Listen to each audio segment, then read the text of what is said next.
नमस्कार. या व्हिडिओमध्ये आपण स्वातंत्र्यप्राप्तीनंतरचे आदिवासी विकासाचे प्रयत्न पाहणार आहोत. आता स्वातंत्र्यप्राप्तीनंतरचे आदिवासी विकासाचे प्रयत्न. स्वातंत्र्यप्राप्तीनंतर भारत सरकारने आदिम समाजाच्या विकासासाठी अनेक पावले उचलली. आदिवासी विकास कार्यक्रमांना शासनाने काही माध्यमातून निधी पुरवठा केला. राज्य योजना, केंद्रीय विशेष अर्थसहाय्य, केंद्रीय मंत्रालयाचे विभागांचे विभागीय कार्यक्रम, संस्थात्मक वित्त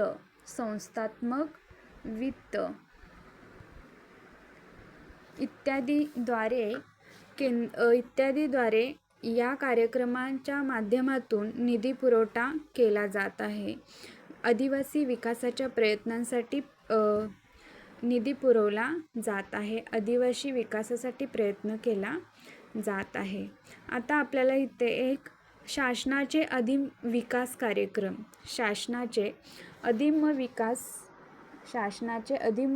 कार्यक्रम दिलेला आहे.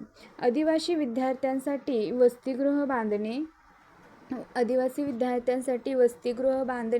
आदिवासी प्रदेशातील निरक्षर विभागात आदिवासी महिलांसाठी शैक्षणिक संकुल बांधणी या योजनेअंतर्गत अशासकीय संस्था, शासन स्थापित स्वायत्त संस्था, शैक्षणिक सहकार संस्था सारख्या इतर संस्थांना निवडक प्रदेशामध्ये शैक्षणिक संकुल बांधण्यासाठी संपूर्ण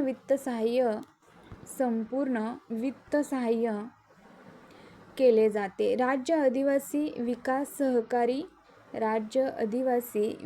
सहकारी मंडळ आणि इतर मंडळांना ग्रामीण धान्य बँकांना मदतीचा पुरवठा करणे.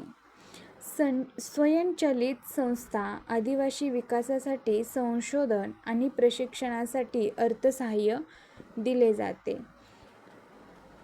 10वी उत्तीर्ण आदिवासी विद्यार्थ्यांना शिष्यवृत्ती, परदेशी जाण्यासाठी शिष्यवृत्ती, ग्रंथपेढ्या उपलब्ध करून देणे, गुणवत्ता आणि प्रशिक्षणाचा दर्जा सुधारणे. आदिवासी सल्लागार समिती 20 मुद्द्यांच्या कार्यक्रमातील 11B मुद्दा, आदिवासी विकास नीतीचे नवे स्वरूप इत्यादी दिलेला आहे. अशा विविध कार्यक्रमांच्या माध्यमातून शासनाने आदिवासी लोकांच्या सर्वांगीण विकासासाठी प्रयत्न केले आहेत. मात्र यातील सर्व कार्यक्रम यशस्वी झाले असे नाही. त्यामुळे आजही आदिवासींच्या समस्या आणि मागासलेपणा कायम आहे असं सांगितलेलं आहे. आता आदिवासी समाजासाठी घटनात्मक तरतुदी दिलेल्या आहेत.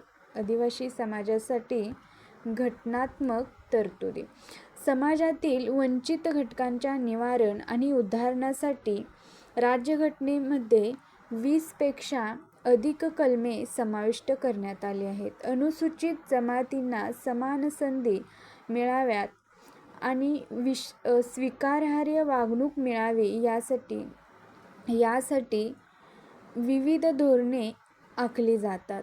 या धोरणामुळे आदिवासींचा विकास आणि शिक्षणासाठी हातभार लागला आहे. आता इथे आपल्याला कलम आणि तरतुदी दिलेल्या आहेत. कलम 14 मध्ये सर्वांना समान हक्क आणि संधी दिलेली आहे. कलम 15 लिंग, धर्म, वर्ण आणि जाती या आधारावर नागरिकांमध्ये भेदभाव करता येणार नाही. कलम 15(4) मध्ये सामाजिक आणि शैक्षणिकदृष्ट्या मागास वर्गांच्या प्रगतीसाठी विशेष तरतुदीचा उल्लेख आहे. कलम 16(4) मध्ये ज्या वर्गांना पुरेसे प्रतिनिधित्व नाही अशा कोणत्याही मागास वर्गासाठी नियुक्तीच्या वेळी ज्या जागा राखीव ठेवण्यासाठी सक्षम आहेत, नियुक्तीच्या वेळी जागा राखीव ठेवण्यासाठी शासन सक्षम आहे असं सांगितलं आहे कलम 16(4) मध्ये.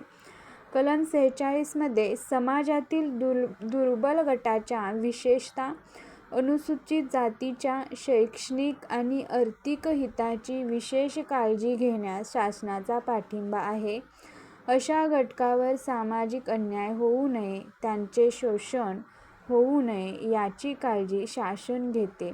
याची तरतूद आपल्याला कलम 46 मध्ये दिलेला आहे. आता पुढील कलम आहे 244(1). 244 कलम 244(1) मध्ये अनुसूचित प्रदेश व अनुसूचित जमाती यांच्या नियंत्रणाकरिता व्यवस्थापनात्मक तरतुदी दिलेल्या आहेत. कलम 275 अनुसूचित जमातींच्या कल्याणास चालना देण्यासाठी अर्थसहाय्य करण्यात येईल.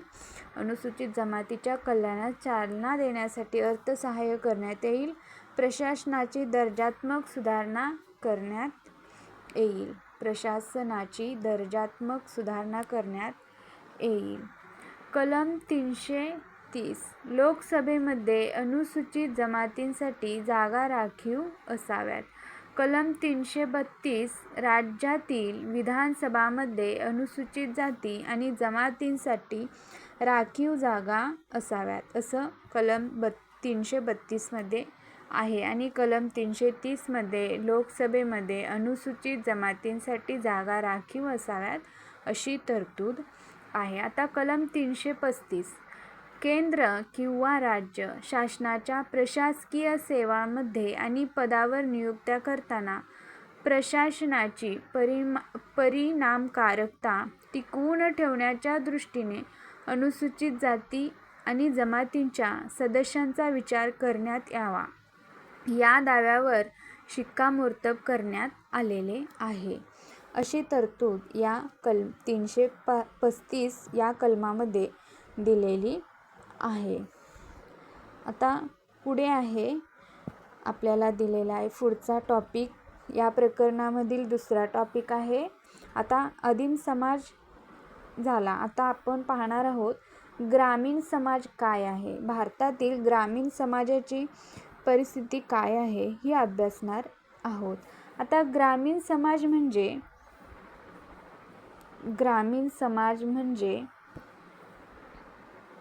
खेड्यांमध्ये राहणारे लोक होत. जो खेड्यामध्ये लोक राहतात त्यांना ग्रामीण असे म्हणतात. हा समाज नैसर्गिक संसाधनावर अवलंबून असतो. ग्रामीण अर्थव्यवस्था प्रामुख्याने शेती, पशुपालन आणि शेतीपूरक व्यवसायावर आधारित असते. हा कृषीप्रधान समाज होय. याला कृषीप्रधान समाज असं म्हटलं जातं. ग्रामीण प्रदेशात लोकसंख्येची घनता कमी असते. ग्रामीण जीवनामध्ये पारंपरिक मूल्यवस्थेला महत्त्व आहे. भारत हा प्रामुख्याने खेड्यांचा देश आहे असे म्हटले जाते. भारत हा खेड्यांचा देश आहे. शतकानुशतके भारतीय खेडी स्वायत्त, स्वतंत्र आणि स्वावलंबी होती. खेड्यांची ही ओळख ब्रिटिश कालखंडात हळूहळू पुसट होऊ लागली. या कालखंडात ग्रामीण लोक विविध जीवन पद्धतींशी संपर्कात येऊ लागले. वसाहतीक आणि स्वातंत्र्योत्तर काळात समाजशास्त्रज्ञ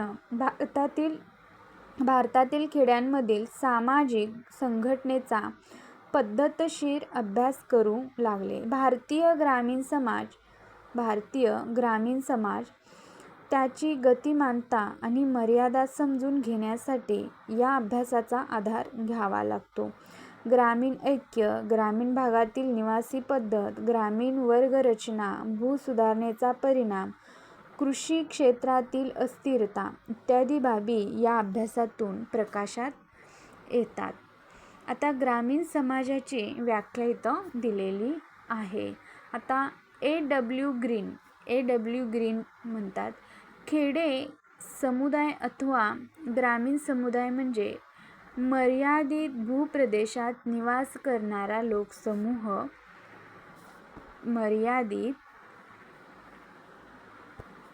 मर्यादित भूप्रदेशात निवास करणारा लोकसमूह होय. या प्रदेशातील सर्वांची जीवनपद्धती समान असते. आता ब्रिटानिका ज्ञानकोशमध्ये या ग्रामीण समाजाची व्याख्या दिलेली आहे. ब्रिटानिका ज्ञानकोशमध्ये ग्रामीण समाजामध्ये उपलब्ध जागा आणि लोकसंख्येचे गुणोत्तर कमी असते. म्हणजेच मोठ्या जागेत कमी लोक राहतात. अन्न, धान्याचे, तंतूचे किंवा कच्च्या मालाचे उत्पादन या ग्रामीण समाजातील प्रमुख आर्थिक क्रिया आहेत, असं ब्रिटानिका ज्ञानकोश यामध्ये आपल्याला सांगितलेले आहे. आता साध्या शब्दात सांगायचे झाल्यास भारतीय ग्रामीण समुदाय म्हणजे जवळपास 5,000 लोकांचा समुदाय होय. 5,000 लोकांचा समुदाय होय. भारताची सन 2011ची जनगणना यानुसार हा समुदाय कृषी आणि पूरक व्यवसायावर अवलंबून असतो. या समुदायाचे विशिष्ट भौगोलिक प्रदेशात कायमस्वरूपी वास्तव्य असते. समुदायाच्या काही सामाजिक, आर्थिक आणि सांस्कृतिक रूढी समान असतात. ग्रामीण समुदायाला दीर्घ इतिहास आहे. शहरी जीवनपद्धतीपूर्वी लोक ग्रामीण पद्धतीचे आयुष्य जगत असत. आता शहरांची वाढ झाली असली तरी जगभरातील लोकसंख्या प्रामुख्याने ग्रामीण भागात राहणारी आहे. 2011च्या जनगणनेनुसार भारतातील लोकसंख्येच्या 68.84% लोक ग्रामीण भागात राहतात आणि 6.4 लक्ष खेड्यांमध्ये मोठा जनसमुदाय राहत आहे, अशी माहिती आपल्याला दिलेली आहे. ग्रामीण भागातील जाती व्यवस्था, वर्ग आणि कुटुंब संस्था यासारख्या सामाजिक संरचनांची समाजशास्त्रज्ञांचे लक्ष ग्रामीण भागातील जाती व्यवस्था, वर्ग आणि कुटुंब संस्था यासारख्या सामाजिक संरचनांनी समाजशास्त्रज्ञांचे लक्ष वेधून घेतले आहे. भारतातील अधिकांश समाजशास्त्रीय संशोधन व लेखन ग्रामीण समाजावरील आहे, असं आपल्याला सांगितलेलं आहे. आता इथे पंचायत राज म्हणजे आणि त्याची माहिती आपल्याला इथं थोडीशी माहिती इथं दिलेली आहे. सन 1957 मध्ये बलवंतराव मेहता समितीच्या शिफारशीनुसार पंचायत राजची सुरुवात झाली. सन 1957 मध्ये बलवंतराय मेहता समितीच्या शिफारशीनुसार पंचायत राजची सुरुवात झाली. खेड्यातील शासन लोकशाही पद्धतीने चालावे म्हणून पंचायत राज ही त्रिस्तरीय व्यवस्था निर्माण करण्यात आली. स्थानिक पातळीपासून वरच्या पातळीपर्यंत अशी या व्यवस्थेची रचना होती. ग्रामीण पंचायतीचे 3 स्तर पुढीलप्रमाणे दिलेले आहेत. प्रथम आहे जिल्हा परिषद, द्वितीय आहे पंचायत समिती, तृतीय आहे ग्रामपंचायत.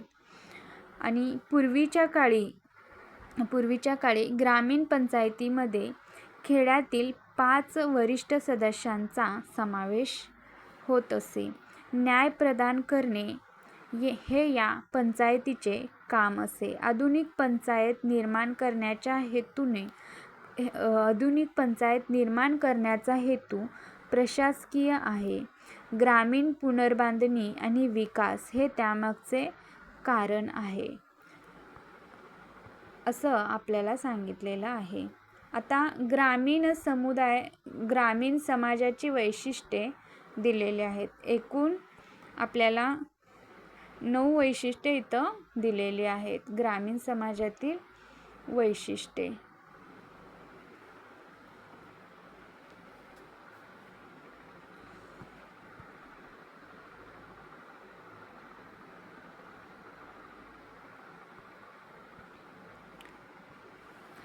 ग्रामसमुदाय.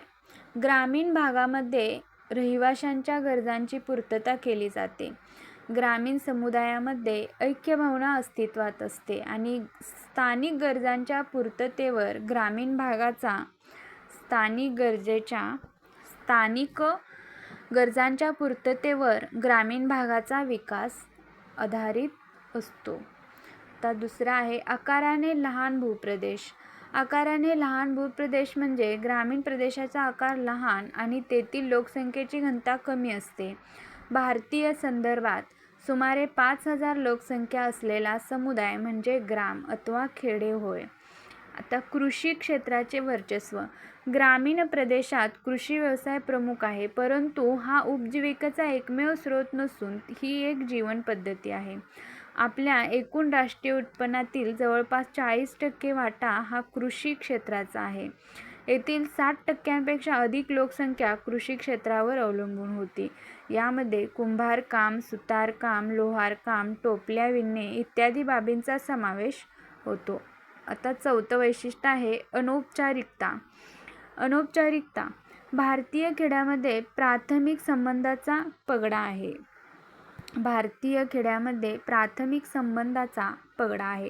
ग्रामीण संबंधामध्ये अनौपचारिकता, व्यक्तिगतता आणि समावेशकता असते. इथे व्यक्तीच्या हितापेक्षा सामुदायिक बांधिलकीला महत्त्व आहे.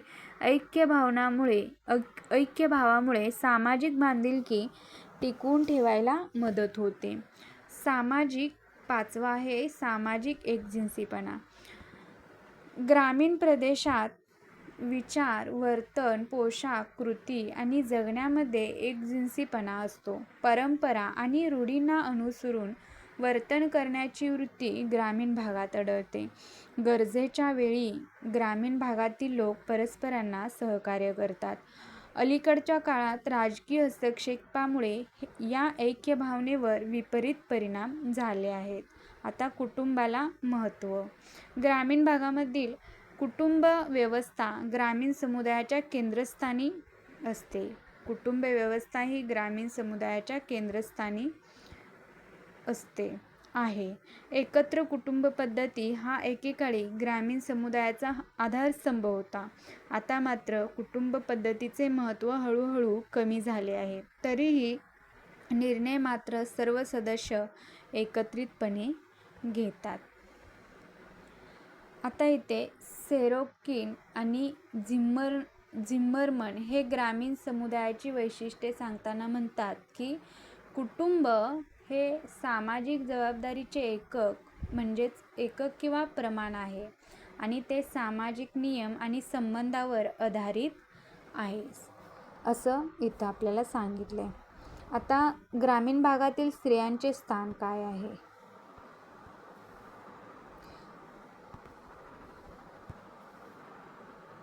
ग्रामीण भागातील स्त्रिया आजही पुरुषप्रधान नियंत्रणाखाली राहतात. येथील स्त्री आणि पुरुषांच्या मनात पातिव्रत्य, स्त्रियांची वैवाहिक निष्ठा ही आदर्श भावना कोरली गेली आहे. भारतीय परंपरेनुसार स्त्रियांच्या पतिव्रता असण्याला अनन्यसाधारण महत्त्व आहे. यामुळे स्त्रियांनीही ते जन्मजात कर्तव्य मानले आहे. स्त्रियांनी त्यांची पारंपरिक कर्तव्ये बजावणे अपेक्षित आहे. स्त्रियांच्या दुय्यम स्थानाला समाजात अलिखित मान्यता आहे. धर्मश्रद्धा काय आहे ग्रामीण भागातील? धार्मिक रीती आणि विधींवर अनन्यसाधारण विश्वास हे ग्रामीण समुदायाचे प्रमुख वैशिष्ट्य होय. ग्रामीण भागात समृद्धता राहावी म्हणून धार्मिक विधी केले जातात. धर्म, देव आणि धार्मिक परंपरावर ग्रामीण समुदायाचा प्रगाढ विश्वास आहे. प्रत्येक गावाची एक देवता आहे. तिला ग्रामदेवता म्हणून ओळखले जाते. प्रत्येक जातीचे लोक ग्रामदेवतेला पूज्य मानतात. किमान वर्षातून एकदा गावामध्ये जत्रा किंवा उत्सव साजरा केला जातो. याखेरीज लोक त्यांच्या कुटुंबाचे कौटुंबिक देवतेचेही पूजन करतात.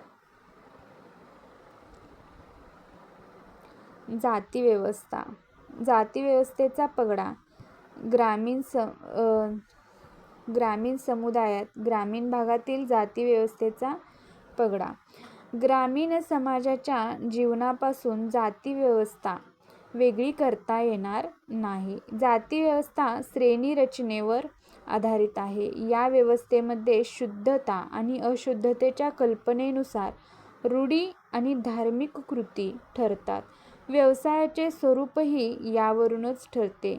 विविध जातींमधील हे परस्परावलंबित्व बलुतेदारी व्यवस्थेमध्ये पाहावयास मिळते. म्हणजेच परंपरेनुसार वरिष्ठ जातींना कनिष्ठ जातींकडून सेवा मिळतात. विशेषतः स्वातंत्र्यप्राप्तीनंतर भारतीय खेड्यांची वर उल्लेखनीय केलेली वैशिष्ट्ये बदलली आहेत हे नमूद करणे महत्त्वाचे आहे. म्हणून आता या वैशिष्ट्यांमध्ये बदलण्याच्या आणि तुलनात्मक दृष्टिकोनातून पाहावे लागते. आता भारतीय ग्रामीण समाजाच्या समस्या दिलेल्या आहेत. आता भारतीय ग्रामीण भागामध्ये झपाट्याने बदल होत आहे हे खरे आहे. ग्रामीण जीवनाच्या प्रत्येक क्षेत्रात या बदलांचा सकारात्मक परिणाम झाला आहे असे नाही, तर बहुतांश खेड्यांसमोर दारिद्र्य, बेरोजगारी, निरक्षरता, कर्जबाजारीपणा, अंधश्रद्धा यासारख्या समस्या आवासून उभ्या आहेत. ठामपणे या समस्या अजून खूप मोठ्या प्रमाणावर आहेत असं सांगितलेलं आहे. ज्या दारिद्र्य, बेरोजगारी, निरक्षरता, कर्जबाजारीपणा आणि अंधश्रद्धा या समस्या उभ्या आहेत ग्रामीण समाजाच्या पुढे. आता त्यातील प्रथम आहे दारिद्र्य. दारिद्र्य ही सामाजिक आर्थिक बाब आहे. समाजातील काही लोक त्याच्या मूलभूत गरजाही पूर्ण करू शकत नाहीत, तेव्हा ते दारिद्र्य अवस्थेत असतात. ग्रामीण भागातील बहुतांश लोक दरिद्री, बेरोजगार अवस्थेत असतात. त्यांची आर्थिक परिस्थिती बिकट असते. ग्रामीण भागातील गरीब लोकांमध्ये लघु आणि अल्प भूधारक शेतकरी, शेतमजूर आणि ग्रामीण कारागीर यांचा समावेश यामध्ये येतो. आता निरक्षरता. शहरी लोकसंख्येशी तुलना करता ग्रामीण भागात निरक्षरतेचे प्रमाण अधिक असते. प्राथमिक शिक्षण हा प्रत्येक बालकाचा मूलभूत हक्क आहे. यासाठी शासनाने काही विशेष तरतुदी, उदाहरणार्थ सर्व शिक्षा अभियान अशी अभियाने अंमलात आणून त्यांनी शिक्षण दिलेलं आहे शासनाने. आणि मुले आणि प्रौढांमध्ये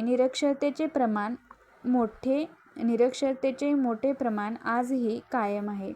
अर्थसंकल्पात ग्रामीण भागासाठी तुटपुंज्या तरतुदी हे त्यामागचे कारण होय. विविध कार्यक्रम अथवा तरतुदी व्यतिरिक्त ग्रामीण भागातील शिक्षणाची गुणवत्ता ही चिंताजनक बाब आहे. आता आपल्याला इथे ग्रामीण विकास या संदर्भातील एक चित्र इथं दिलेलं आहे. यामध्ये ग्रामीण शेतीचं आपल्याला इथं चित्र दिलेलं आहे, जे ग्रामीण विकासाचं आहे. आता पारंपरिक पुराणमतवाद आणि अंधश्रद्धा. भारतात आजही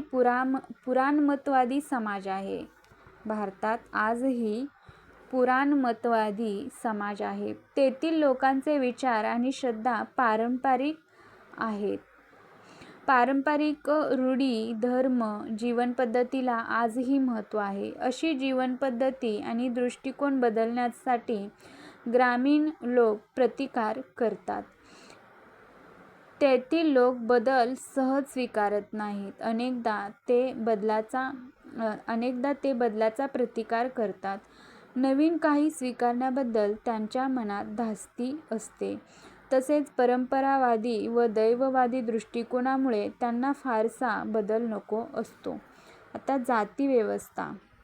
जाती व्यवस्थेचा प्रभाव ही पण एक समस्या आहे. जाती व्यवस्थेनुसार पारंपरिक हक्क, अधिकार आणि दंड या बाबी आज फारशा नजरेस पडत नाहीत. परंतु जाती व्यवस्था लोकांच्या विचारात इतकी भिनली आहे की सामाजिक संबंध या व्यवस्थेमुळे आकार घेतात.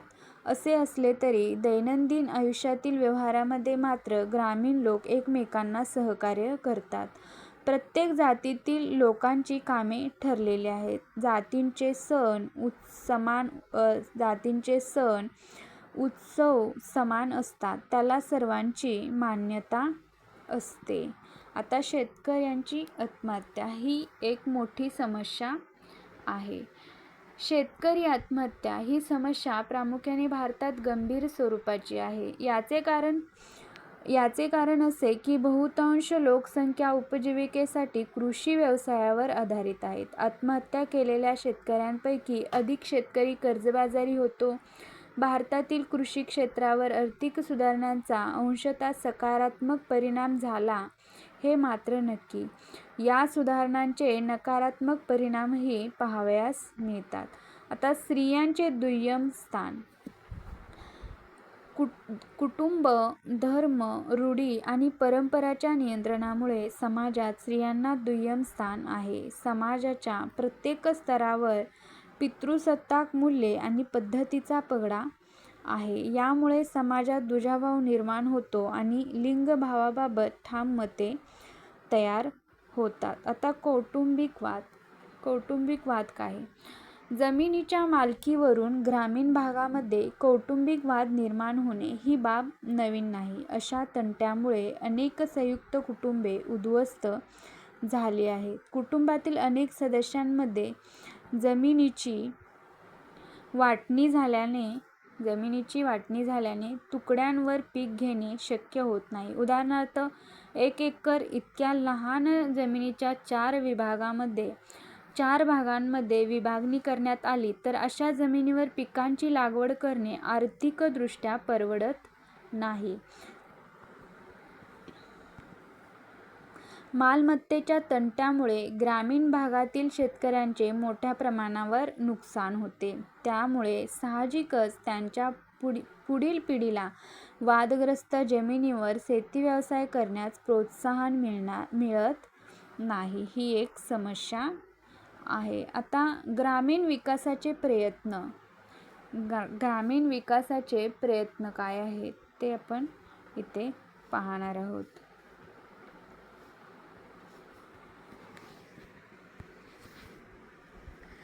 सन 1950 पासून विकसनशील देशांमध्ये ग्रामीण भागातील सामाजिक बदल हा अभ्यासाचा महत्त्वपूर्ण विषय ठरला आहे. विकसनशील देशांमध्ये राष्ट्रीय पातळीवर आर्थिक विकासासाठी प्रयत्न केले जातात. हे प्रयत्न विशेषतः कृषी क्षेत्रासाठी केले जातात.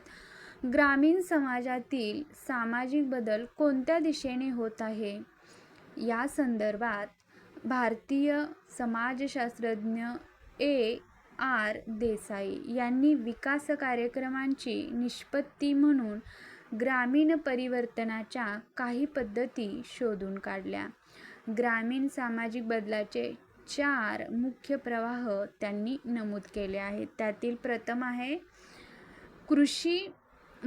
कृषी आधारित समाजाचे उदरनिर्वाह अर्थव्यवस्थेपासून बाजारपेठ अर्थव्यवस्थेत जलद गतीने झालेले रूपांतर. 2 आहे आधुनिक तंत्रज्ञानाचा परिणाम म्हणून जलद रूपांतर. 3 आहे जमीनदारांसारख्या मध्यस्थांचे निर्मूलन. 4 आहे शहरी आणि राष्ट्रीय संस्थांशी संपर्क असलेल्या विविध संघटना आणि संस्थांचा उदय.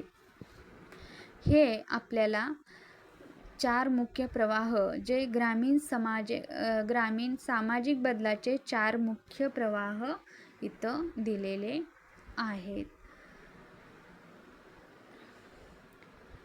A.R. देसाई यांच्या मतांचा विचार करता शासनाच्या प्रयत्नांमुळे ग्रामीण समुदायात परिवर्तन झाले हे ध्यानात येते.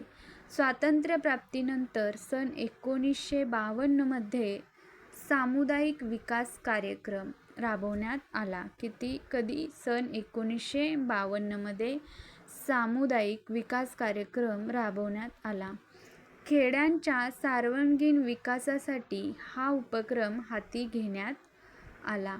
ग्रामीण समुदायाच्या कल्याणासाठी ग्रामस्थांनी विकास प्रक्रियेत सहभागी व्हावे, हा समुदाय विकास कार्यक्रमांचा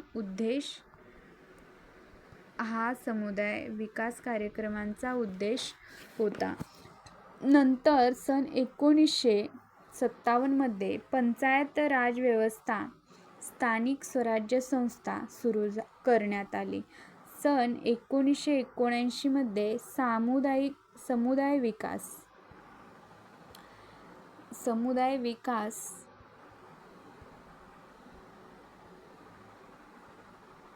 कार्यक्रमाऐवजी एकात्मिक ग्रामीण विकास कार्यक्रम म्हणजेच IRDP राबवण्यात आला.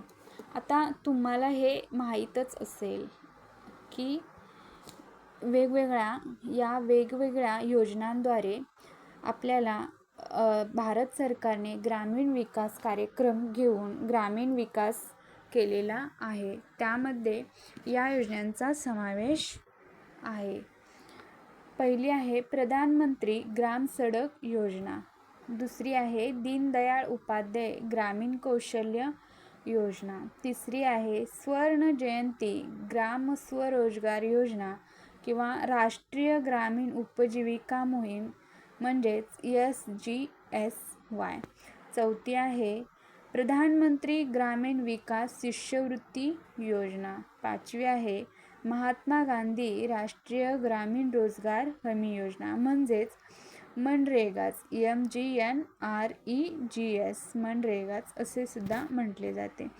सहावी आहे संपूर्ण ग्रामीण रोजगार योजना म्हणजेच SGSY. सातवी आहे सर्व शिक्षा अभियान, ही आहे SSA. आठवी आहे संसद आदर्श ग्राम योजना SGSY. आठवी आहे राष्ट्रीय सामाजिक सहाय्य कार्यक्रम. आणि 10वी आहे प्रधानमंत्री आवास योजना किंवा इंदिरा आवास योजना किंवा अंत्योदय अन्न योजना किंवा AAY. अशा वेगवेगळ्या योजनांद्वारे भारत सरकारने ग्रामीण विकास मोठ्या प्रमाणात घडवून आणला आहे.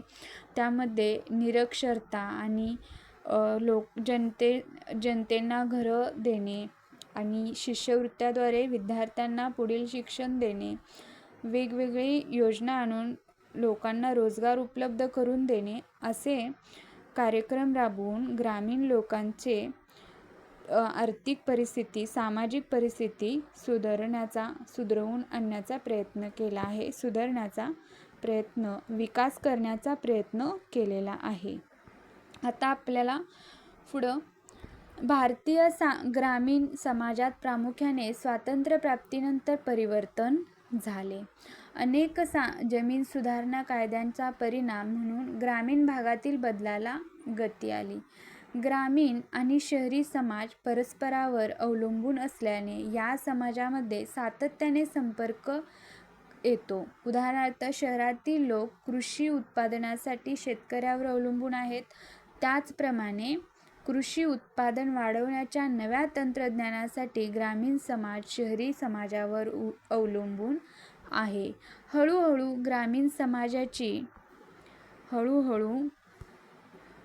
ग्रामीण समाजाची वैशिष्ट्ये बदललेली आहेत असे घेण्यात येईल. यावरूनच ग्रामीण शहरी सातत्य म्हणजे सतत संपर्क ही संज्ञा रूढ झाली. रस्ते बांधणी आणि दळणवळण विकासामुळे अनेक सामाजिक आर्थिक बदल घडून आले. उदाहरणार्थ जाती व्यवस्था क्षीण झाली. यामुळे आता गतिशीलता वाढली आहे. पूर्वीच्या वस्तू विनिमयाऐवजी चलनावर चालणारी बाजारपेठ निर्माण झाली आहे. पैसा हे विनिमयाचे साधन आहे असं आपल्याला सांगितलेलं आहे. आता आपल्याला इथे कृती दिलेली आहे. कृती नंबर 4 आहे. भारतीय समाजावरील जाती व्यवस्थेचा प्रभाव आजच्या काळामध्ये आपणास कमी झालेला दिसून येतो.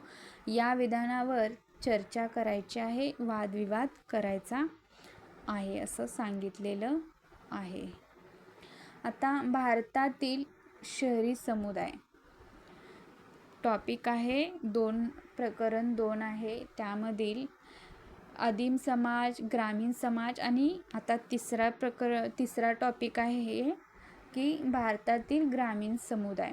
शहरी समाजामध्ये वेगवेगळी जीवन पद्धती. शहरी समाजामध्ये वेगवेगळी जीवन पद्धती असलेली गावे, शहरे आणि महानगरांचा समावेश होतो. यामध्ये गावे, शहरे आणि महानगरांचा समावेश होतो. औद्योगिक विकासामुळे शहरीकरण झाले आहे आणि त्याचा परिणाम म्हणून शहरी समाज उदयास आला. कशामुळे?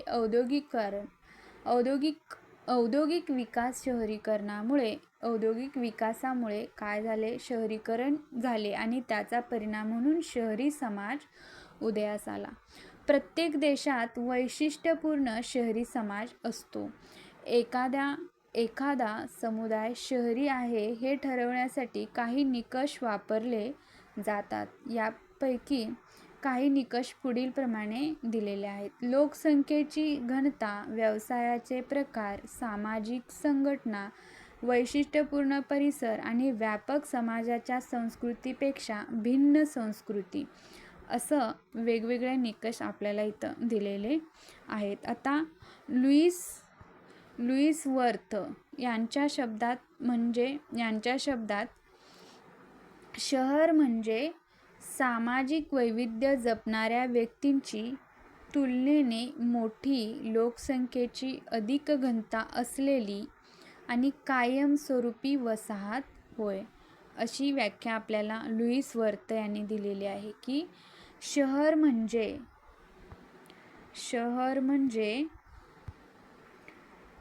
म्हणजे सामाजिक वैविध्य जपणाऱ्या व्यक्तींची तुलनेने मोठी, लोकसंख्येची अधिक घनता असलेली आणि कायमस्वरूपी वसाहत होय.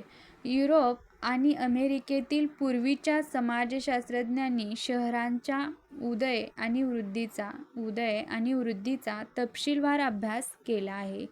यामध्ये Ferdinand Tonnies, Emile Durkheim, Max Weber, George Simmel, Robert Park, Louis Wirth यांचा समावेश होतो. शहरी जीवनशैलीवर त्यांनी त्यांची मते मांडली आहेत. आता शहरी भाग किंवा शहरी भागातील लोकांचे एकत्रीकरण ही एक मानवी वसाहत होय. लोकसंख्येची अधिक घनता आणि पायाभूत सुविधांची उपलब्धता ही या शहरी मानवी वसाहतीची वैशिष्ट्ये होत. शहरे, नगरे आणि उपनगरे असे शहरी भागांचे वर्गीकरण केले जाते. आता आपल्याला इथे शहरी भागातील लोकसंख्येची घनता असलेले चित्र दिलेले आहे. जी तेथील घरांची संख्या आहे, अतिदाट घरे आहेत आणि त्यामधील तेथील लोकसंख्या असलेली शहरी भागातील हे एक चित्र आपल्याला इथं दिलेलं आहे. आता शहरी समाजाची व्याख्या मॅक्स वेबर यांची व्याख्या. पुढील 5 लक्षणांवरून शहरी समुदायाची व्याख्या स्पष्ट होते असं त्यांनी सांगितलेलं आहे. पहिला आहे ठराविक भूप्रदेश, दुसरं बाजारपेठ, तिसरं कायदेसंहिता आणि न्यायव्यवस्था, चौथी आहे शहरीकरणाच्या संघटनेतून नागरी सहकार्याची जाणीव आणि पाचवी आहे शहरातील अधिकारी नेमण्यासाठी शहरातील नागरिकांना पुरेशी राजकीय स्वायत्तता असं आपल्याला मॅक्स वेबर यांनी या व्याख्येमधून स्पष्ट सांगितलेलं आहे. आता हेनरी पेरेन नागरी यांची व्याख्या. नागरी संस्कृतीच्या विकासाची 2 मूलभूत वैशिष्ट्ये आहेत. बिगर सहकारी सरंजामशाही सत्ताधाऱ्यांकडून संपत्ती आणि राजकीय स्वायत्ततेसाठी व्यापारावर अवलंबून असलेला बुर्ज्वा आहेरे, बुजर्वा म्हणजे आहेरे वर्ग किंवा मध्यम वर्ग आणि शहरी नागरिकांचे सामुदायिक संघटन अशा संघटनांमुळे शहराला स्थानिक सरंजामशहा किंवा धार्मिक अधिकाऱ्यांच्या नियंत्रणातून मुक्त करण्यासाठी आवश्यक तो संघटन भाव निर्माण होतो, असं आपल्याला हेनरी पेरेन यांनी या व्याख्येमधून शहरी समाज याची व्याख्या आपल्याला शहरी समाजचे स्पष्टीकरण या व्याख्येमार्फत दिलेलं आहे.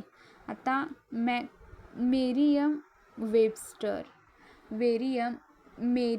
वेबस्टर शब्दकोश, जो मेरियम वेबस्टर शब्दकोश आहे यामध्ये शहरी समाजाची व्याख्या दिलेली आहे. त्यामध्ये असं नमूद केलेलं आहे की ज्या समाजामध्ये आधुनिक औद्योगिक स्वरूपाचे नागरीकरण झाले आहे आणि तेथील सांस्कृतिक परंपरा वैविध्यपूर्ण आहे, तो समाज शहरी समाज होय.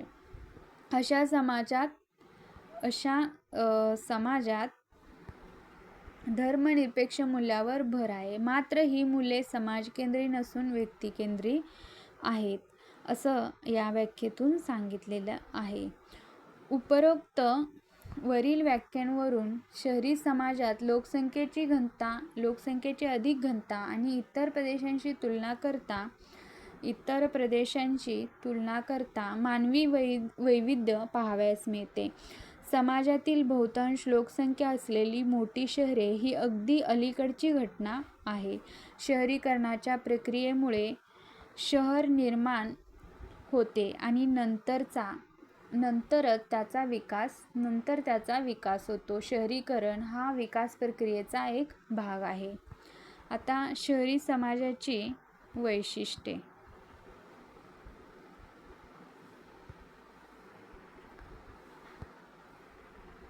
शहरी समाजाची वैशिष्ट्ये पुढीलप्रमाणे आहेत.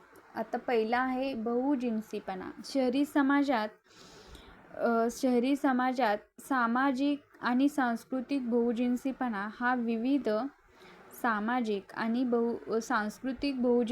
हा विविध वर्ग आणि व्यवसाय यामध्ये पाहावयास मिळतो. जाती, भाषा आणि धर्म या बाबतीमध्ये शहरी भागामध्ये संमिश्रता आणि वैविध्य असल्याने शहरांना विश्वव्यापी व सहनशीलता हे गुण प्रदान करते. हे याचं वैशिष्ट्य आहे. आता काही वेळा याच बाबी सामाजिक ताण आणि तणावासाठी सुद्धा कारणीभूत ठरतात. विविध प्रदेशातील विविध संस्कृतीचे लोक रोजगार, शिक्षण आणि वैद्यक आणि आरोग्य सेवांच्या शोधात शहरी भागात स्थलांतरित होतात. शहरी समाज बहुजिन्सी आहे. हा समाज वैविध्य आणि संमिश्रतेसाठी ओळखला जातो. आता आपल्याला इथे कृती नंबर 5 दिलेली आहे. यामध्ये शहरी वस्त्यांमधील बहुजिन्सीपणाच्या सकारात्मक आणि नकारात्मक परिणामांची चर्चा करण्यास सांगितलेली आहे. आता लोकसंख्येची घनता हे दुसरं वैशिष्ट्य. शहरी समाज वैविध्यपूर्ण आणि संमिश्र असल्याने हा बहुजिन्सी समाज म्हणून ओळखला जातो. शहरी समुदायामध्ये अनेक संस्कृती एकवटल्या आहेत. ग्रामीण भागापेक्षा शहरी आणि नगरांमध्ये लोकसंख्येची घनता अधिक आहे. महानगरे हे इंग्रजी उक्ती अर्बन ऑक्टोपस याप्रमाणे ग्रामीण भागातील लोकांना आपल्या प्रभाव क्षेत्रामध्ये ओढून घेण्याचे काम करतात. शहरी केंद्रांमध्ये सातत्याने येणारा लोकांचा ओघ याला कारणीभूत आहे. आता भिन्न व्यवसाय. शहरातील व्यवसायाचे विशेषीकरण झालेले आहे. व्यवसायासाठी आवश्यक श्रम विभाजन आणि विशेष संधीची उपलब्धता आहे. शहरी भागातील व्यवसाय प्रामुख्याने बिगर कृषी पद्धतीचे आहेत. हे व्यवसाय उत्पादन, व्यापार आणि वाणिज्य, व्यावसायिक आणि शासकीय सेवा यावर आधारित आहेत. चौथा आहे सामाजिक गतिशीलतेचे अधिक प्रमाण. शहरी भागातील लोक जेव्हा सामाजिक वर्गव्यवस्था आत्मसात करतात सामाजिक वर्गव्यवस्था आत्मसात करतात तेव्हा जातीव्यवस्था क्षीण होऊन त्याची सामाजिक गतिशीलता वाढते. अर्पित दर्जा जन्मतः प्राप्त झालेले सामाजिक स्थान पेक्षा अर्जित दर्जाला म्हणजे शिक्षण व व्यवसायामुळे प्राप्त झालेले सामाजिक स्थान. जो अर्पित दर्जा असतो, जन्म प्राप्त झालेला सामाजिक स्थान म्हणजे अर्पित दर्जा, यापेक्षा अर्जित दर्जा म्हणजे जो शिक्षण व व्यवसायामुळे जो दर्जा प्राप्त झालेला आहे तो सामाजिक दर्जा, याला अर्जित दर्जा म्हणतात. यामुळे मिळालेल्या स्थानामुळे समाजात जास्त महत्त्व प्राप्त होते. त्यामुळे व्यक्तीला स्वबळावर व गुणवत्तेवर आपला सामाजिक दर्जा वाढवता येतो, असं आपल्याला इथं सांगितलेलं आहे. जे सामाजिक गतिशीलतेचे अधिक प्रमाण शहरी भागामध्ये आहे. हे एक वैशिष्ट्य आहे शहरी समाजाचं, जे सामाजिक गतिशीलतेचे अधिक प्रमाण आहे. आता इथे आपल्याला माहिती एक दिलेली आहे, जी पुढील प्रमाणे आपण पाहूया. मुंबई शहराच्या एकूण प्रदेशावरील 1/6 भाग 1000 माणसांनी व्यापलेला आहे. प्रत्यक्षात बृहन्मुंबईच्या आराखड्यानुसार 1000 माणसांनी 4 एकर भाग व्यापलेला असावा असे सुचवण्यात आले आहे. भारतातील महानगरांमध्ये निरपेक्ष आणि सापेक्ष अशा दोन्ही प्रकारच्या दाटीवाटी आढळते. त्यामध्ये काय आहे, निरपेक्ष आणि सापेक्ष सुद्धा अशा दोन्ही प्रकारचे व्यक्तींचा समावेश येथे आढळतो. शहरांमध्ये लोकसंख्येची घनता प्रचंड आहे म्हणून निरपेक्ष आणि घनता अधिक नसली तरी शहरातील लोकांना सोयी सुविधा पुरवण्याची समस्या नसल्याने त्याचे स्वरूप सापेक्ष आहे. यामुळे निवास, वीज पुरवठा, पाणी पुरवठा, दळणवळण, रोजगार यासारख्या पायाभूत सोयी सुविधावर प्रचंड ताण येत आहे असं सांगितलेलं आहे. आता दिल्ली शहरातील लोकसंख्येची घनता कमी करण्यासाठी दिल्लीच्या परिघामध्ये गावे विकसित करण्याचा प्रयोग फारसा यशस्वी ठरलेला नाही, असं आपल्याला इथे माहिती दिलेली आहे. दुय्यम नातेसंबंध शहरी समाजामधील दुय्यम नातेसंबंध. शहरी समाजात व्यक्तीतील नातेसंबंध दुय्यम स्वरूपाचे आहे. येथील नातेसंबंध प्राथमिक स्वरूपाचे नाहीत. म्हणजेच शहरी भागामध्ये लोक समोरासमोर येऊन संवाद साधण्याची शक्यता कमी असते. शहरामध्ये लोकांची शहरी जीवनशैली असते. म्हणजेच तेथील लोकांची औपचारिक संवाद, व्यक्तिनिरपेक्ष वर्तन, नातलगाव्यतिरिक्त इतरांशी नाते, सांस्कृतिक वैविध्य, क्लब, बगीचे, उपाहारगृहे, चित्रपटगृहे, बाजारपेठ इत्यादी ठिकाणी फावला वेळ घालवणे अशी संस्कृती पाहावयास मिळते. आता पुढील आहे 6वं वैशिष्ट्य, बाजारपेठ आधारित अर्थव्यवस्था. शहरातील आर्थिक संघटन हे बाजारपेठ आणि चलन अर्थव्यवस्थेवर आधारित आहे. बाजारपेठ विकसन हे आजच्या शहरी केंद्राचे प्रमुख वैशिष्ट्य आहे. उदाहरणार्थ ई-मार्केटिंग, ई-बिझनेसिंग इत्यादी. आज ऑनलाईन बाजारपेठेचा पर्याय देखील इथे खुला आहे. ही बाजारपेठ नफाचलित आहे, ज्यामुळे व्यक्तिकेंद्रित वर्तनाला चालना मिळते. आता पुढील आहे, हे वैशिष्ट्य आहे बाजारपेठ आधारित अर्थव्यवस्था. हे शहरी सामाजिकतेचे एक वैशिष्ट्य आहे, जे बाजारपेठ आधारित अर्थव्यवस्था. आता पुढील आहे सुधारित पायाभूत सोयीसुविधा. इथे आपल्याला शहरी भागातील सुविधा दिलेल्या आहेत, ज्या शहरी भागातील सुविधा गॅस, टेलिफोन, पिण्याचे पाणी, इंटरनेट, रस्ते जाळे, विमानतळे, मेट्रो रेल्वे, खरेदी मॉल, व्यावसायिक केंद्रे शहरांमध्ये पाहावयास मिळतात. विविध नागरी सोयीसुविधांचा समावेश करण्यासाठी शहर विकास कार्यक्रमांचे वेळच्या वेळी अद्ययावतीकरण केले जाते. ते वेळच्या वेळी राबवण्यात येते. वीज पुरवठा, पाणी पुरवठा, कचरा व्यवस्थापन इत्यादींचा समावेश इथे होतो. आता 8 नंबर आहे विभक्ती कुटुंब पद्धती. शहरी भागात संयुक्त कुटुंबाची संख्या कमी असून विभक्त कुटुंबांची संख्या वाढते आहे. व्यक्तिकेंद्रिततेमुळे देखील येथील विभक्त कुटुंबाची संख्या वाढते आहे. आजच्या काळात कुटुंब व्यवस्था अस्थिर आहे. कुटुंबापेक्षा व्यक्तीला अधिक महत्त्व दिले जाते. 9 आहे वर्गीय जाणीव.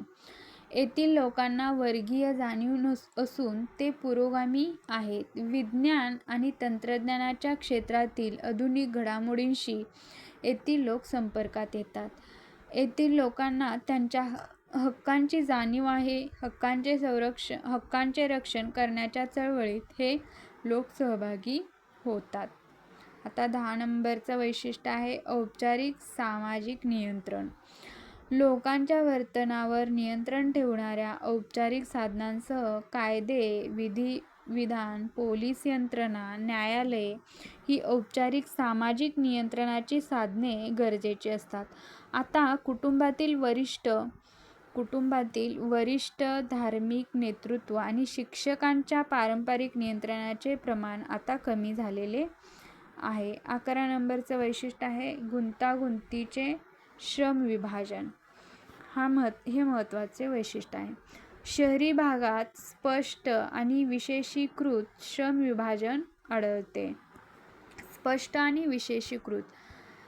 श्रमविभाजन आढळते. संस्थेच्या मागण्यानुसार लोकांना त्यांच्या कामाचे प्रशिक्षण दिले जाते. विविध व्यवसायांचे एकमेकांवरील अवलंबित्व दिसून येते. ते व्यवसाय एकमेकांवर अवलंबून असतात. उदाहरणार्थ वैद्यकीय व्यवसायामध्ये स्त्रीरोगतज्ञ, रेडिओलॉजिस्ट, बालरोगतज्ञ, भूलतज्ञ असे वैद्य इत्यादी अवलंबित्व दिसून येते. आता आपल्याला शहरी समाजाच्या प्रमुख समस्या इथं दिलेल्या आहेत. शहरी समाजाच्या काही प्रमुख समस्या इथे दिलेल्या आहेत. नैसर्गिक कारणांमुळे, स्थलांतरामुळे शहरातील लोकसंख्येची झपाट्याने वाढ झाली. यामुळे निवास, आरोग्य रक्षणार्थ सुविधा, दळणवळण, पाणी पुरवठा, वीज पुरवठा, आरोग्य, शिक्षण, नागरी सुविधांवर प्रचंड ताण आला आहे. भारतामध्ये सन 2011च्या जनगणनेनुसार 31.16% लोक शहरामध्ये राहतात. जगभरातील इतर देशांपेक्षा भारतामध्ये शहरीकरणाचे प्रमाण कमी असले तरी सध्याच्या काळात भारतासमोर शहरवाढीची गंभीर समस्या आवासून उभी आहे. दारिद्र्य, बेरोजगारी आणि ग्रामीण स्थलांतरामधील अल्परोजगार, भीक मागणे, चोरी, घरफोडी यासारख्या सामाजिक समस्यांचे प्रमाण दिवसेंदिवस वाढत आहे. सन 2030 पर्यंत भारतीय लोकसंख्येचा 50% पेक्षा अधिक लोक शहरी भागात राहतील असा अंदाज आहे, असं इथं आपल्याला सांगितलेलं आहे, नमूद केलेलं आहे. आता पुढे शहरी समस्या नमूद केलेल्या आहेत. अस्ताव्यस्त शहरे. पहिली समस्या काय आहे? अस्ताव्यस्त शहरे. अस्ताव्यस्त शहरे किंवा लोकसंख्या आणि भौगोलिक संदर्भाने शहरांचा वाढता पसारा हे शहरी समस्यांचे मूळ आहे. शहरांच्या अवाढव्य आकारामुळे समस्यांवर तोडगा काढण्यासाठी येथील अर्थव्यवस्था अपुरी पडते. शहरांमध्ये खेड्यातून आणि लहान गावातून सातत्याने स्थलांतर झाले आहे. यामुळे शहरांचे आकारमान वाढतेच आहे. शेतजमिनीचा ताबा घेऊन अस्ताव्यस्त शहरे वाढतच आहेत असं आपल्याला ही समस्या इथे आपल्याला सांगितलेली आहे, जी अस्ताव्यस्त शहरे आहेत. आता दाटीवाटी. कमीत कमी जागेत भरपूर लोक राहतात अशी दाटीवाटीची परिस्थिती शहरांमध्ये आढळते. शहरी भागातील लोकसंख्या वाढल्याने त्याचा परिणाम म्हणून दाटीवाटीची समस्या उद्भवते. लहानग्या जागेत बहुतांश लोक राहतात अशा शहरासमोर दाटीवाटीची समस्या उद्भवणे यात काही अनपेक्षित नाही. भारतातील सर्वच मोठ्या शहरांमध्ये ही समस्या पाहावयास मिळते. निवास. आता 3 नंबरचा आहे निवास आणि झोपडपट्ट्या. लोकसंख्येच्या दाटीवाटीमुळे शहरी भागात निवास व्यवस्थेची कमतरता निर्माण होते. त्यातल्या त्यात ज्या शहरी केंद्रांमध्ये बेरोजगार किंवा अल्परोजगारीत स्थलांतराची संख्या मोठी आहे अशा भागामध्ये ही समस्या अधिक गंभीर आहे. आजूबाजूच्या प्रदेशातून शहरांमध्ये स्थलांतर केलेल्यांना शहरांमध्ये राहण्याची सोय उपलब्ध नाही. शहरी भागांमध्ये झोपडपट्ट्यांची समस्या गंभीर आहे. मुंबई शहरामध्ये जवळपास 50% लोकसंख्या झोपडपट्ट्यांमध्ये राहते. महानगरपालिकेने या लोकांचे पुनर्वसन करण्याचे प्रयत्न केले आहेत. असे असले तरी ही समस्या अजून सुटलेली नाही. चंदीगडसारख्या नियोजित शहरांमध्येही झोपडपट्ट्यांची समस्या आहे असं आपल्याला इथं दिलेलं आहे. आता इथे एक माहिती दिलेली आहे. शहरं दिलेली आहेत, शहरांची नावे आणि त्या शहरांमध्ये असणाऱ्या झोपडपट्ट्यांची नावे सुद्धा इथं दिलेली आहे या चार्टमध्ये.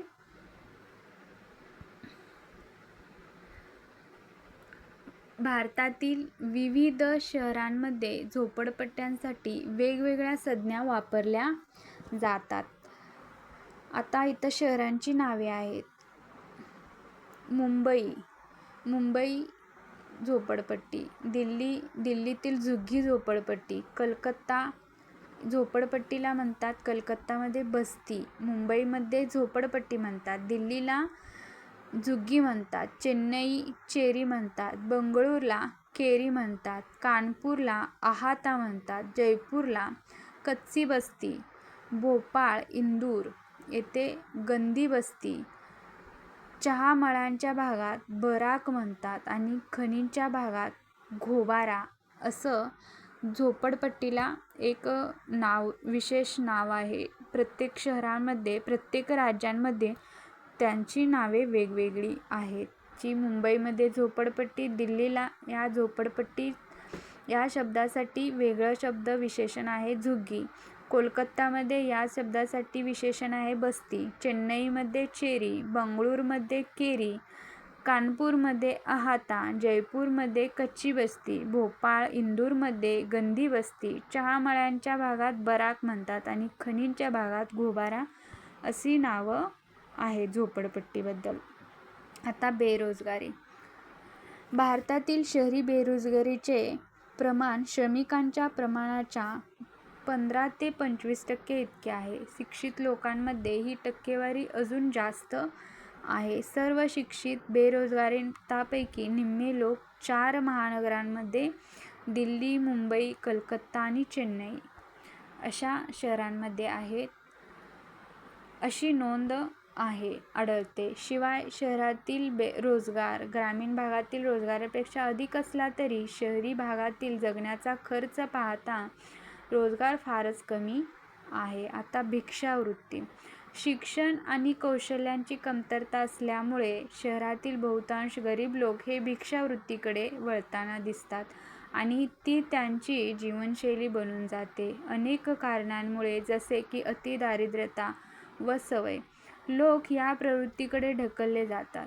मोठ्या शहरांमध्ये भिक्षेकऱ्यांच्या संघटित टोळ्या सक्रिय होताना आढळतात. बरेचदा पालकांकडूनच मुलांना भीक मागण्यासाठी विकले जाते किंवा काही प्रकरणांमध्ये मुलांचे अपहरण करून त्यांना अपंग करून या व्यवसायात त्यांचा गैरवापर केला जातो.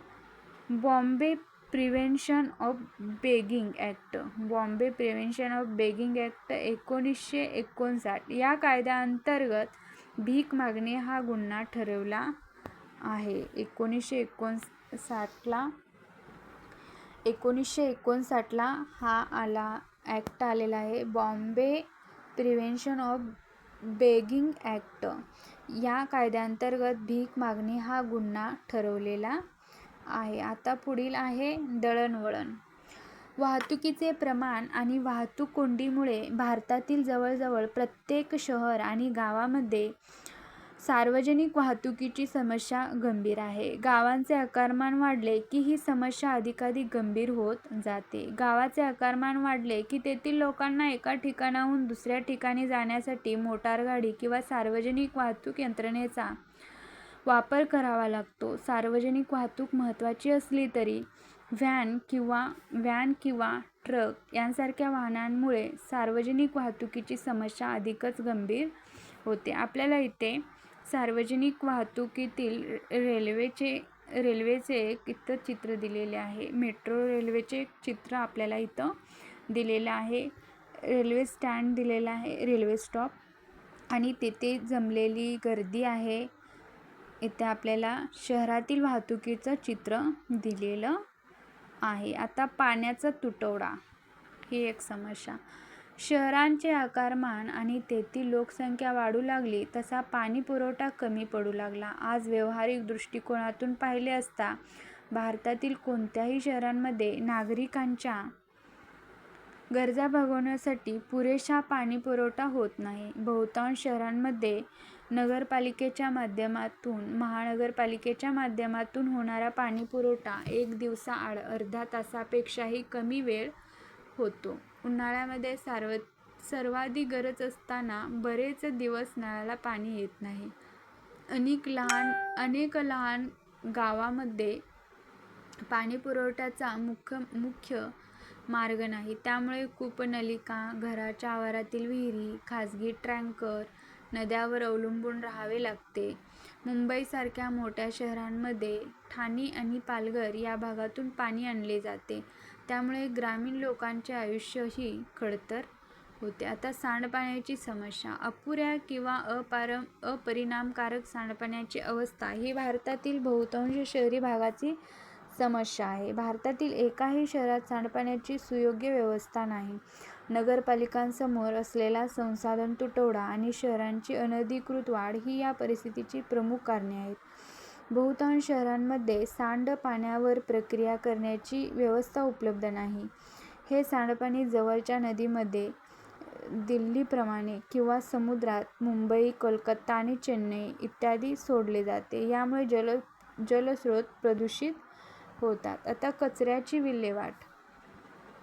भारतातील शहरांची संख्या आणि आकारमान वाढल्यामुळे कचरा विनियोगाची समस्या गंभीर बनली आहे. शहरांमध्ये निर्माण होणारा प्रचंड कचरा आरोग्यास हानिकारक आहे. आता इथं आपल्याला शहरातील कचऱ्याची एक समस्या आहे आणि शहरातील कचरा आहे याचं एक चित्र इथं दिलेलं आहे. कचऱ्याची विल्हेवाट लावण्यासाठी बहुतांश शहरांमध्ये आवश्यक व्यवस्था नाही. हे आरोग्य आणि पर्यावरणासाठीही हानिकारक आहे. उघड्यावर टाकलेल्या कचऱ्यावर माशा आणि उंदीर गोळा होतात. कचरा असाच पडून राहिल्यास गलिच्छ विषारी द्रव पदार्थ निर्माण होतो. लिचेट हा विषारी द्रव पदार्थ बाहेर येऊन भूजलासह मिसळला जातो. सडक्या कचऱ्याच्या ढिगाऱ्यामुळे आमांश, मलेरिया, प्लेग, कावीळ, डायरिया, टायफॉइड, डेंग्यू, लेप्टोस्पिरोसिस यासारखे रोग पसरतात. आता शहरी गुन्हेगारी ही समस्या. वाढत्या शहरीकरणामुळे इतर समस्या निर्माण झाल्या तशी गुन्हेगारी देखील वाढली. शहरामध्ये गुन्हेगारांवर राजकारणी, नोकरशहा आणि अभिजन वर्गाचा वरद हस्त असल्याने शहरी हिंसेची समस्या आता अधिकच गुंतागुंतीची होत आहे. पैसा आणि बळाचा वापर करून अनेक गुन्हेगार बड्या राजकीय पदावर पोहोचतात. वाढत्या शहरी गुन्हेगारीमुळे शहरातील तणाव वाढतो. त्यामुळे राहण्यासाठी शहरे असुरक्षित बनतात. केवळ दरिद्र, उपेक्षित आणि झोपडपट्टीत राहणारे लोक गुन्हेगार असतात असे नाही. लवकरात लवकर पैसा मिळवण्यासाठी, ऐषोआरामी आयुष्य जगण्यासाठी चांगल्या घरातील लोकही गुन्हेगारीच्या आहारी जातात. आयुष्यात एखाद्या टप्प्यावर आलेल्या अपयशामुळे तरुण गुन्हेगारीकडे वळतात. छळ, अतिप्रसंग, हत्या, अपहरण, सायबर गुन्हे, आर्थिक गुन्हे, इतर अनेक पांढरपेशी गुन्हे यासारख्या हिंसक शहरी गुन्हे मोठ्या शहरांमध्ये कायमच पाहायला मिळतात असं आपल्याला इथं सांगितलेलं आहे. आता कृती 6 दिलेली आहे. शहरी भागातील झोपडपट्ट्यांची समस्या समजून घेण्यासाठी प्रश्नावली अथवा मुलाखत पद्धतीचा वापर करून सर्वेक्षण करा. ग्रामीण आणि आदिम भागातून येणाऱ्या विद्यार्थ्यांनी शेतकऱ्यांच्या समस्येवर असेच सर्वेक्षण करावे. सर्वेक्षणावरील तुमचा अहवाल लिहून तुम्ही वर्गासमोर सादर करा असं आपल्याला सांगितलेलं आहे. आता शहरी विकासाचे प्रयत्न.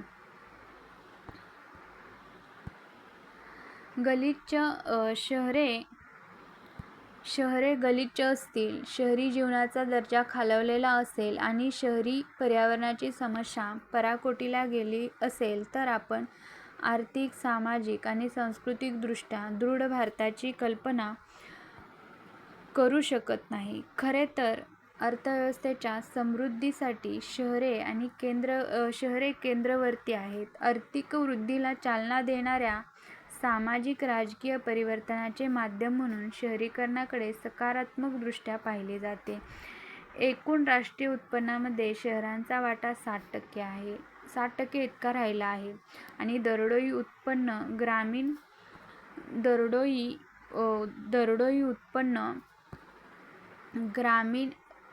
दरडोई उत्पन्नाच्या 3 पटींनी अधिक आहे. परंतु शहरातील जीवनावरील खर्च आणि वाढत्या आर्थिक दरीमुळे हे दरडोई उत्पन्न पुरेसे नाही. श्रीमंत अधिकाधिक श्रीमंत, गरीब लोक अधिकाधिक गरीब होत आहेत. शहरी समस्यांचे आव्हान पेलण्यासाठी अनेक पावले उचलण्यात आली, मात्र त्याला फारसे यश आले नाही. शहरीकरणावरील राष्ट्रीय आयोगाने सन 1988 च्या धोरण प्रस्तावामध्ये पुढील आवश्यकतांवर भर दिला आहे. त्यामधील आकडा आहे. आर्थिक विकासाचा, अभिक्षेत्रीय पद्धतीचा आणि मानवी वस्त्यांच्या उतरंडीचा विकास. ग्रामीण आणि शहरी भागांमध्ये वेगवेगळ्या आकाराचा गाव आणि शहरांमध्ये लोकसंख्येची योग्य विभागणी. आहे. लहान आणि मध्यम आकाराच्या शहरी केंद्रांमध्ये आर्थिक कृतीचे वाटप. परिघातील प्रदेशांमध्ये रोजगाराची संधी निर्माण करून आर्थिक कृतीचे विभाजन करणे आणि शहरी आणि ग्रामीण भागामध्ये उत्तमोत्तम सेवांची तरतूद. इथे आपल्याला दिलेलं आहे जे शहरीकरणावरील राष्ट्रीय आयोगाने सन 1988 च्या धोरण प्रस्तावामध्ये आवश्यकतानुसार पुढील टप्प्यामध्ये पुढील क्रियांमध्ये भर दिलेला आहे असं आपल्याला इथं सांगितलेलं आहे. आता इतर प्रमुख विकास कार्यक्रम जे आहेत ते दिलेले आहेत. त्यामधील पहिला आहे गरिबांसाठी शहरी मूलभूत सेवा कार्यक्रम, शहरी झोपडपट्ट्यातील पर्यावरणीय सुधारणा कार्यक्रम, लहान आणि मध्यम गावांचा एकत्रित विकास कार्यक्रम, निवास आणि शहरी विकास मंडळाच्या हुडको विविध निवास आणि पायाभूत सोयी सुविधांचा पतपुरवठा करणाऱ्या योजना,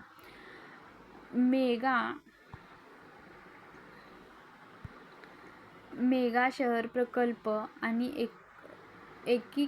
एकत्रीकृत शहरी दारिद्र्य निर्मूलन कार्यक्रम इत्यादी योजना दिलेल्या आहेत. आता शहरी विकासाच्या जवळपास सर्व प्रमुख कार्यक्रमांसाठी संसाधनांची कमतरता आहे. नियोजनाची सुरुवात झाल्यापासून शहरी विकासाला तितकेसे प्राधान्य देण्यात आले नाही. योजनेच्या नियोजित खर्चापैकी केवळ 3 ते 4% रक्कम शहरी क्षेत्राच्या विकासासाठी ठेवण्यात आली आहे. आता आपल्याला इथे कृती दिलेली आहे. तुमच्या भागातील वेगवेगळ्या आदिवासी, ग्रामीण आणि शहर विकास योजनांची माहिती मिळवा. तुम्हाला मिळालेली माहिती तुमच्या वर्गात सादर करा. त्यावर वर्गामध्ये चर्चा करा असं आपल्याला सांगितलेलं आहे. आता आपल्याला इथे अलीकडेच भारतातील अलीकडेच शहर विकास कार्यक्रम दिलेला आहे. त्यामध्ये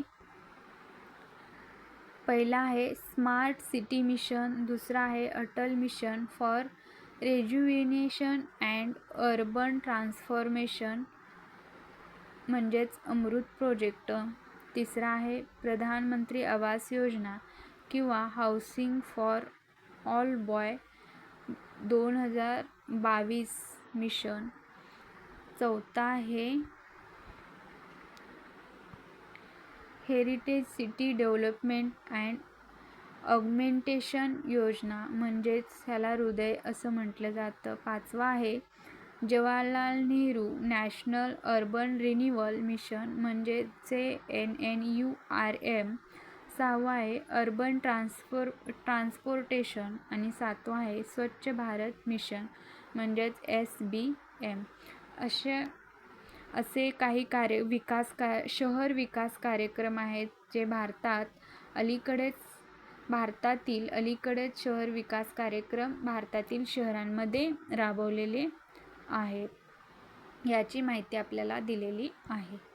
आता भारतीय समाजामध्ये सर्व प्रकारचे लोक आणि विविध संस्कृती नांदतात. त्यांचे वर्गीकरण आदिम, ग्रामीण आणि शहरी समाज असे करण्यात आले आहे. याबाबत आपण प्रस्तुत प्रकरणात चर्चा केली. या तिन्ही समाजातील फरकांचे आपण परीक्षण केले. शहरी समाजाशी तुलना करता आदिम आणि ग्रामीण समाजामध्ये साम्य आहे हे तुमच्या लक्षात आले असेल. या तीनही समाजांचा आजही परस्परांवर प्रभाव आहे.